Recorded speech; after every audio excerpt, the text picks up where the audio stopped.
As day breaks over the Amazon, it's a race to protect its people. We're on a journey to one of Brazil's most remote corners, the archipelago of Bailique, following healthcare workers as they deliver COVID vaccines to the isolated communities, overcoming every obstacle.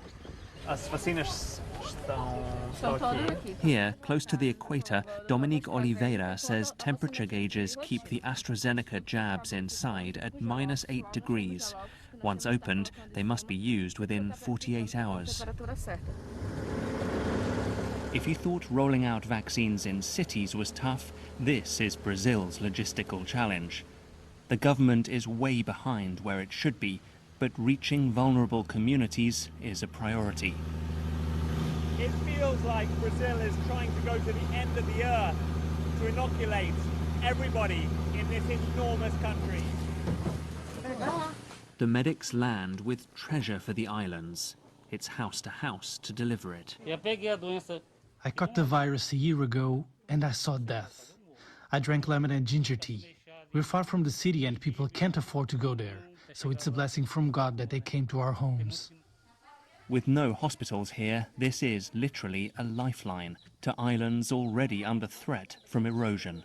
The transmission rate is very high here with poor hygiene. If one gets infected, it can bring down the whole island. They're abandoned by the government, so when we brought the first doses, we all cried because we were bringing hope here. The fact is that Brazil has the experience of inoculating these cut-off communities. Past national vaccine campaigns against flu, polio, rubella and swine flu have been quick and successful. The problem this time is that it was just too slow to buy COVID vaccines, meaning that deaths have soared and communities were left unprotected. On one island, they call residents to the school to receive jabs. Traditional villagers learning new methods. But it's all too late for the over 400,000 Brazilians who have died, including the brother of Alacide Correa. I am so sad. I still can't believe that he's dead. If he'd been vaccinated in time, he would have been saved. The government didn't care about the pandemic at the start. They called it just a little flu. The fact that we are getting the vaccine here is an honor for us.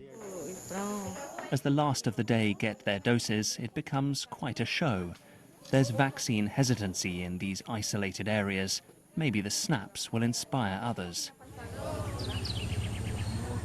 And so a virus shield has now arrived for those here, brought along the mighty Amazon, a source of life. Mark Lowen, BBC News, Bailique, northern Brazil.